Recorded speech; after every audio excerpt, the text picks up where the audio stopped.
Aryan Khan drugs case पर समीर वानखेड़े का reaction, बोले उसे बलि का बकरा नहीं बनाया गया, बिना वजह गिरफ्तारी नहीं होती। सोचो वो अभिषेक है, जब बेटे की लाश पहचानने वाले सीन के लिए जया बच्चन से बोला डायरेक्टर। अब अभिषेक बच्चन ने सुनाया किस्सा। समय रैना ने आरजे महविश के साथ धनश्री वर्मा पर किया कटाक्ष। युजवेंद्र चहल बोले एक और केस के लिए तैयार रहो। खबरों में आगे बताएंगे आपको, क्या शादी के 3 साल बाद अलग हो रहे हैं ऐश्वर्या और नील।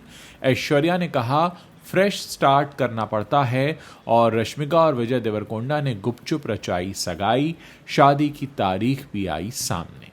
नमस्कार दोस्तों, आप देखना शुरू कर चुके हैं top 5 Bollywood controversies of the day. तो चलिए अब इन्हीं खबरों को हम आपके सामने विस्तार से रखते हैं। शाहरुख खान के प्रोडक्शन हाउस के खिलाफ आईआरएस अधिकारी समीर वानखेड़े ने मानहानि का केस दर्ज कराया था, जिस पर कोर्ट ने कहा कि आपकी याचिका दिल्ली में सुनवाई के योग्य नहीं है। अब हाल ही में समीर ने आर्यन खान ड्रग्स केस पर बात की है। समीर वानखेड़े ने एक यूट्यूब चैनल से बातचीत में स्पष्ट किया कि उन्होंने एक हलफनामा साइन किया था जो बॉम्बे हाईकोर्ट में जमा किया गया था, जिसमें उन्होंने ये वादा किया था कि वो आर्यन खान के मामले पर मीडिया से बात नहीं करेंगे। इंटरव्यू के दौरान जब उनसे पूछा गया कि आर्यन को 25 दिनों तक हिरासत में क्यों रखा गया जबकि उनके पास से कोई ड्रग्स बरामद नहीं हुए थे, तो इस पर समीर ने कहा कि जब वो किसी को गिरफ्तार करते हैं तो ये जरूरी नहीं है कि उस व्यक्ति के पास ड्रग्स मिले ही हों। लोगों के बीच ये गलतफहमी है कि अगर आपके पास से ड्रग्स बरामद नहीं हुए तो आपके खिलाफ कोई कार्रवाई नहीं हो सकती, लेकिन अगर किसी के पास से ड्रग्स पकड़े गए हैं तो जरूर किसी ने ड्रग्स को बनाया होगा, किसी ने सप्लाई किया होगा और कोई ना कोई उसे खरीदने वाला भी होगा। इसीलिए सिर्फ बनाने या खरीदने वाले को ही नहीं बल्कि पूरी चेन को गिरफ्तार किया जाना चाहिए। कानून कहता है कि कार्रवाई पूरे नेटवर्क पर होनी चाहिए, चाहे किसी के पास ड्रग्स मिले हों या नहीं। वहीं जब समीर से पूछा गया कि क्या आर्यन को इस केस में बलि का बकरा बनाया गया है, तो इस पर उन्होंने कहा ऐसा कुछ नहीं है, इसमें बलि का बकरा कोई बनता नहीं है, बहुत सोच विचार के बाद ही सब कुछ होता है। कुछ इलेक्ट्रॉनिक सबूत होते हैं, कुछ बयान होते हैं और इन सब के आधार पर ही जांच होती है। सोचिए कोई आपसे अपने बेटे की मौत इमेजिन करने को कहे और बेटे की लाश पहचानने की बात कहे तो आपको कैसा महसूस होगा। जया बच्चन के साथ भी कुछ ऐसा ही हुआ था। असल में एक फिल्म के डायरेक्टर ने उनसे एक सीन में बेटे अभिषेक की मौत इमेजिन करने के लिए कहा था। ये सुनकर जया बच्चन बुरी तरह परेशान हो गई थी। उनका क्या हाल हुआ था, इस बारे में हाल ही में अभिषेक बच्चन ने बताया कि डायरेक्टर की उस डिमांड के बाद जया बच्चन घर वापस जब लौटी तो काफ़ी परेशान थी। ये 1998 में आई फिल्म 1084 की मां के वक्त हुआ था। जया ने कई साल फिल्मों से दूर रहने के बाद गोविंद निहलानी की उस फिल्म से एक्टिंग में कमबैक किया था। उस वक्त अभिषेक बच्चन बतौर असिस्टेंट डायरेक्टर काम कर रहे थे।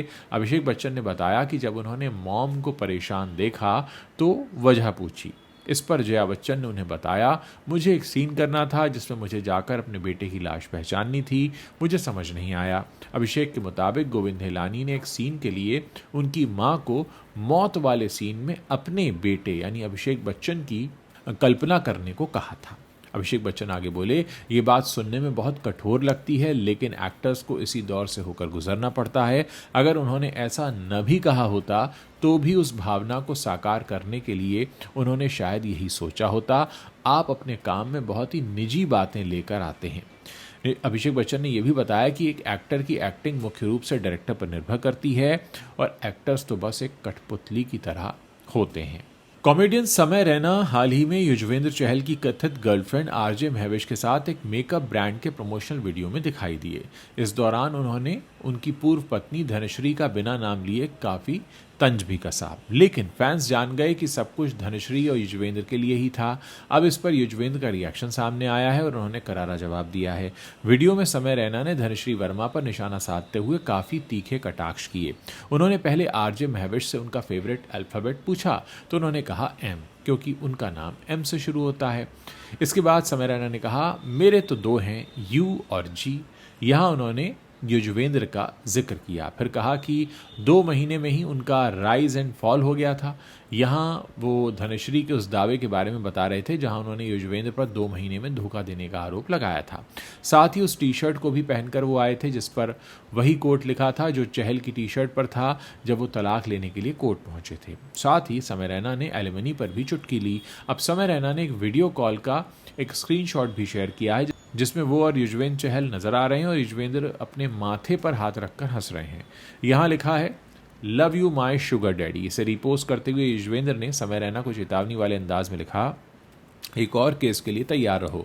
अब इस वीडियो पर लोगों के रिएक्शन आ रहे हैं सामने। एक ने लिखा समय ही कर सकता है बस ऐसा।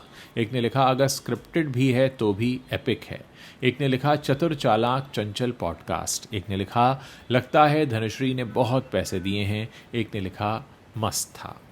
फिल्म इंडस्ट्री के रूमर्ड कपल रश्मिका मंदाना और विजय देवरकोंडा की सगाई की खबरें तेजी से सोशल मीडिया पर फैली हुई हैं। कपल ने करीबी दोस्तों और परिवार की मौजूदगी में सगाई कर ली है। जब से खबर सामने आई है तभी से रश्मिका और विजय के फैंस भी काफ़ी एक्साइटेड दिखाई दे रहे हैं। सगाई के लिए रश्मिका और विजय को उनके फैंस सोशल मीडिया पर पोस्ट करके बधाई दे रहे हैं। सगाई की खबरों के बीच कपल की शादी की तारीख भी सामने आ गई है। इंडिया टुडे की रिपोर्ट के अनुसार रश्मिका मंदाना और विजय देवरकोंडा ने गुपचुप सगाई कर ली है। इसके साथ ही विजय और रश्मिका अगले साल फरवरी में शादी के बंधन में बंधने जा रहे हैं। हालांकि कपल ने इस पर कोई ऑफिशियल स्टेटमेंट जारी नहीं किया है और ना ही कोई फोटोज सामने आई हैं। रिपोर्ट्स के मुताबिक रश्मिका और विजय फैमिली की मौजूदगी में ही अपने रिश्ते पर मुहर लगाना चाहते हैं। टीवी शो गुम है किसी के प्यार में से मिले थे ऐश्वर्या शर्मा और नील भट्ट। इनकी शादी को 3 साल भी हो गए। ये टीवी की पॉपुलर जोड़ी भी हुआ करती थी मगर अब लग रहा है कि इन्होंने अपने रास्ते अलग करने का फैसला कर लिया है। लंबे समय से ऐश्वर्या और नील साथ में नजर नहीं आए हैं और इसी बीच ऐश्वर्या ने एक ऐसा पोस्ट शेयर किया है जिसे देखकर फैंस को लग रहा है कि इस कपल ने अपने रास्ते अलग कर लिए हैं। नील और ऐश्वर्या वैसे तो सोशल मीडिया पर काफ़ी एक्टिव रहते हैं मगर अब लंबे समय से साथ में उनकी कोई फोटो भी शेयर नहीं कर रहे हैं। फैंस को लग रहा है शादी के 3 साल बाद ऐश्वर्या और नील अलग हो रहे हैं। हालांकि अभी तक दोनों ने इस पर चुप्पी साधी हुई है। ऐश्वर्या सोशल मीडिया पर काफ़ी एक्टिव रहती हैं। उन्होंने अपनी इंस्टा स्टोरी पर एक कोट शेयर किया था जिसमें लिखा था लाइफ का मतलब होता है छोड़ देना। बहुत सारी उन बातों को छोड़ देना जिससे आपको फ्रस्ट्रेशन होती है। हम लोगों को नाराज़गी आती है, हमारी कमज़ोरियों के बारे में पता लगता है और स्ट्रगल्स गलतियां देखते हैं। हमें ज़िंदगी में आगे बढ़ना पड़ता है और फ्रेश स्टार्ट करना पड़ता है। इस पोस्ट के बाद से फैंस को लग रहा है कि ऐश्वर्या और नील ने अपने रास्ते अलग कर लिए हैं। हालांकि अभी तक दोनों में से किसी ने भी कुछ ऑफिशियली शेयर नहीं किया है। आपको बता दें कि गुम है किसी के प्यार में के अलावा ये दोनों बिग बॉस में भी साथ नजर आए थे जहां पर ऐश्वर्या और नील के बीच में फैंस को काफ़ी लड़ाई देखने को मिली थी। ऐश्वर्या लंबे समय से किसी शो में भी नज़र नहीं आई हैं। तो दोस्तों ये वो 5 कंट्रोवर्शियल खबरें हैं जो इस वक्त इंटरनेट पर छाई हुई हैं। अगर आपको वीडियो पसंद आ रहा है तो उसे आप अपने दोस्तों के साथ शेयर कर सकते हैं। चैनल पर नए हैं तो हमें सब्सक्राइब करना मत भूलिएगा। और हाँ, अगर आप कोई सुझाव या शिकायत देना चाहते हैं तो जल्दी से कमेंट करके हमें बताइए। हमें इंतज़ार रहेगा आप लोगों के कमेंट्स पढ़ने का।